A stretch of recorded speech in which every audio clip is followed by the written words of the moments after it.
is Joe Bernstein.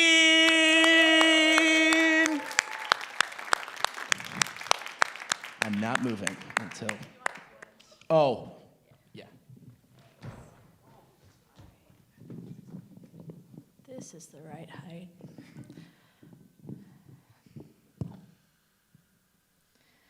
Hello, Boston, Massachusetts, America, United States. Now, I know what you may be thinking. You may be thinking that this chick is here to do some comedy for you tonight. Well, you're wrong. I'm actually here to get some questions off my chest that I have been holding inside of me for a very long time. Okay, here it goes. Question number 1. What the hell is up with the flavor blue raspberry?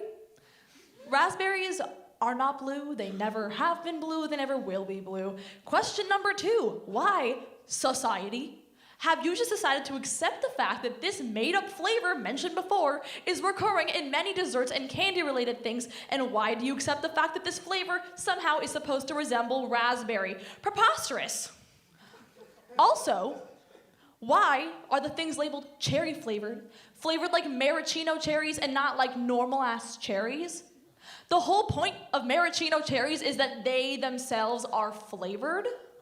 Why don't we just label those candies maraschino flavored? Would make everything a whole lot easier for all of us involved. And similarly, why do we call chicken chicken but cow beef? It's not like you don't know what you're eating, folks. And in that same vein, why does oyster sauce have oyster in it when eel sauce is totally vegetarian but is made to be served with eel, which is absolutely not vegetarian? And if we call everyone by the things they eat most often, then why does no one call me a mac and cheese-tarian? I don't understand this nonsense, America. All I ask, folks, is that my raspberry lollipop not only be red, but that it tastes like a raspberry. Is that really too much to ask? Okay, now it's time for the comedy. So my roommate the other day, some people were coming into our suite, and she said, "I hear voices," and I said, "Me too, but not when people are around." Yeah, that's the case. So I'm from Los Angeles, and, Los Angeles has Hollywood, so people are always talking about, celebrities and all, name-dropping and stuff, and, oftentimes I'll hear my guy friends saying stuff like, "Angelina Jolie, have my babies," but, they must really hate their kids if they're willing to give them away so easy. I don't know, that's, a serious problem, I would say. So here's the thing. I think I'd make a really, really bad parent. I'm at the age where people are starting to talk about having kids, but no one's actually having them yet. And, they're all talking about how they want to, have these babies, and they want to, hold them and cuddle them, right? But, if I had a kid who smelled like shit, I'd hold it really, really, really far away, and it'd look a whole lot like Nas, but I meet him, right? And then, you got those toddlers. These toddlers, they have Legos everywhere. It's all over the floor. You're stepping on them, they're killing your feet. And they have these, really unrealistic career aspirations, right? You want your kid to dream. But there's a certain point where you gotta look the kid in the eye. You gotta be realistic with them. You gotta say, "Honey, you can't be a garbage man, firefighter, singer, dancer, actor, superhero, policeman, okay? You gotta be something a little bit more realistic. Like an accountant or a prostitute." He's got to set a standard there, And you know what the worst is? The way people deal with teenagers. They're so fucking stupid. Their teenager's an asshole, so they send them to their room. You know what's in their room? Their iPad, their phone, their computer, their TV. If I had a kid, a teenager, who was being an asshole, I would walk their ass over to the abortion clinic and say, "See? This is what could have been." I mean, you got to set things straight. Even though I think I'd make a really bad parent, I feel like I'd make a really good, cool aunt. Just the kind of person who, takes care of the kids, but only when they don't really have to. There are a lot of things I'd want to teach my nieces and nephews. Here's one of them.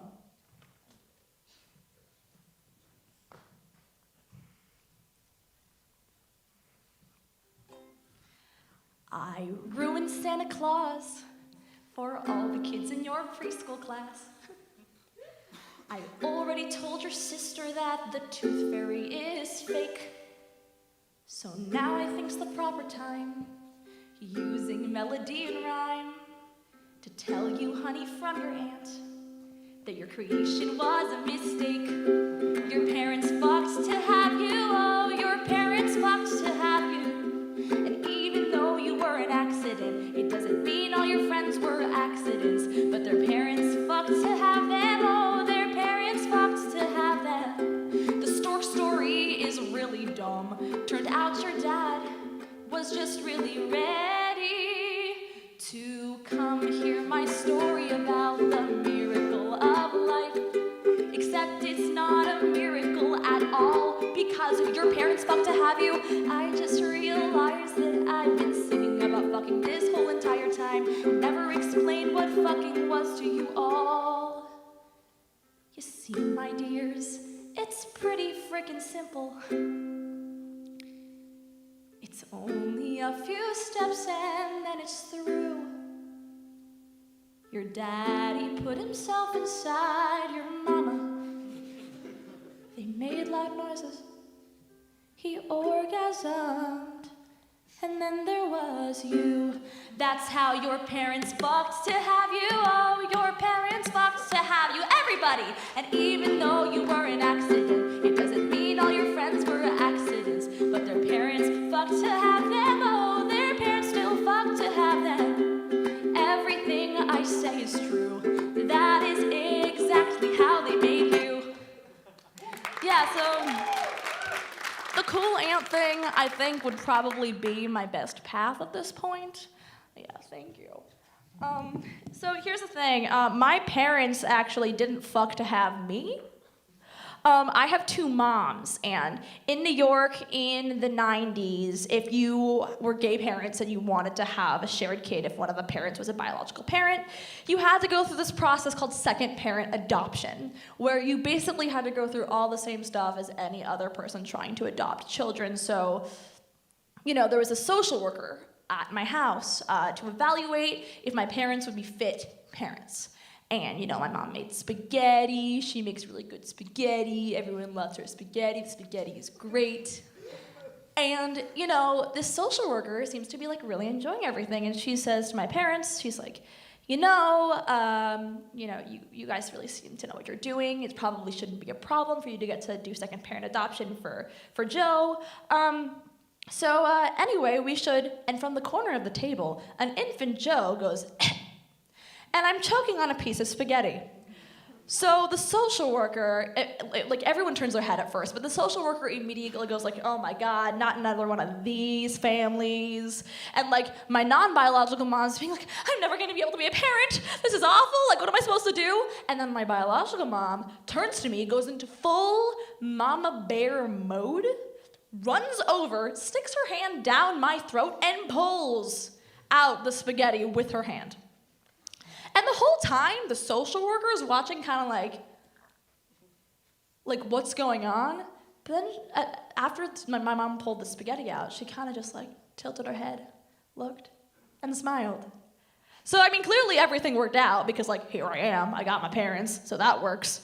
And my parents were pretty great. They raised me well. I always had like pretty good stuff going on, except the one thing that I was never great with as a really young kid was my social skills. Like, I eventually grew into them, but when I was in preschool, I had no friends in preschool. And it wasn't just because, like, people didn't like me. It was more like I just didn't find preschoolers very interesting in general.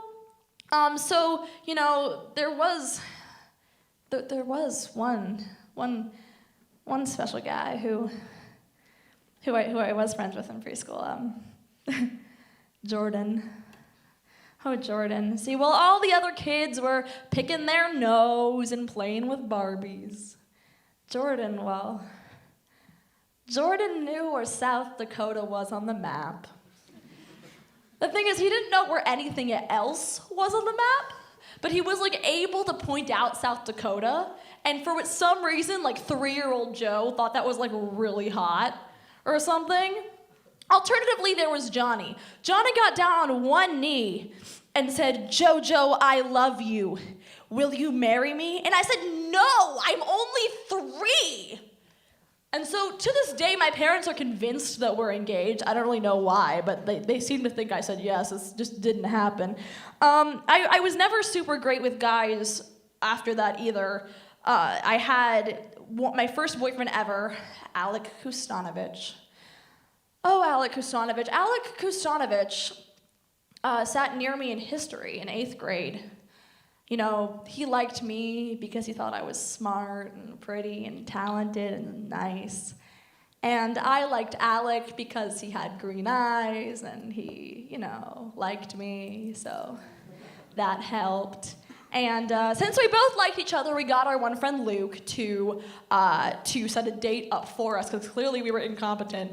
And he set us up to go see Snow White and the Huntsman. So we go to the movie, and clearly I had Googled what to do on a first date at a movie theater, so I knew I had to be super suave and lift the armrest. So we get to the theater, and we sit down, and I super suave and lift the armrest, and it's like, the hard part's over.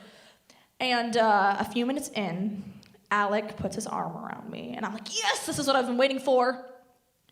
And it's going great, everything's going great, until suddenly, psst, Joe. What? Joe, what? My arm is numb. What? My arm is numb. Okay, then move it. So he moves his arm, and I go to grab his hand. So I'm holding his hand for a little bit, and it's like really squirmy and kind of sweaty and weird, but like it's better than having no arm around. Without the arm around me, I had to do something. So then he goes, psst, Joe, what? Joe, what? My hand is numb. No, it's not. Yes, it is. I later find out he just really hates holding hands. So that's pretty sad. And now here's the best part about this whole thing so far. 2 of my friends were sitting and watching this whole thing. Alec had no idea. So here's why. I was too afraid to tell my parents that I was going alone to a movie with a boy that they'd never met. So I lied and told them that I was going with this group of people and specifically name-dropped very close friends of mine. Then I realized that they see these friends often and would probably ask them about the movie. So I actually got the friends to come and watch. So they're watching this whole time. They're laughing hysterically. So now Alec and I are sitting at this movie with our arms just like this. Like sitting there, like the most uncomfortable position ever, but I still thought it was super romantic, mostly because I was like super desperate. And at the end of the movie, he goes, "Hey Joe." I was like, "What?" He was like, "Will you be my girlfriend?" And I was like, "Yeah."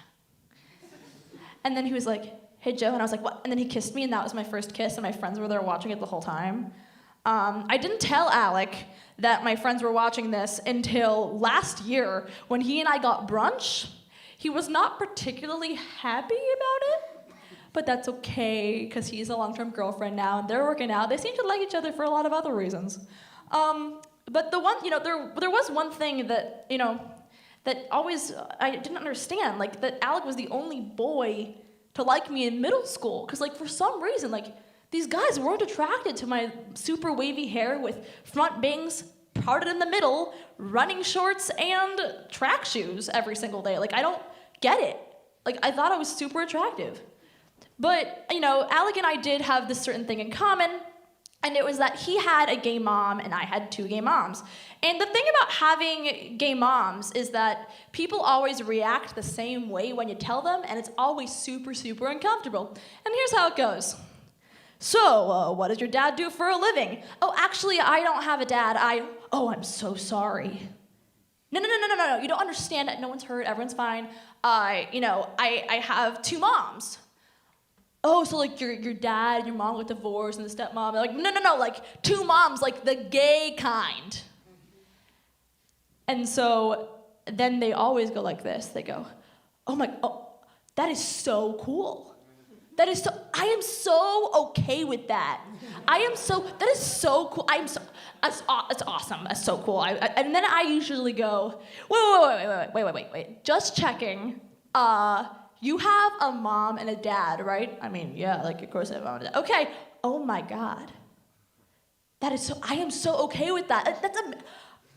Like, it's so amazing how in 2016, a mom and a dad can get married and have children. It's just so wonderful how accepting our society is that, like, someone like you could, like, live normally. And just, it's so great. 2016, what a year. How far we've come with moms and dads.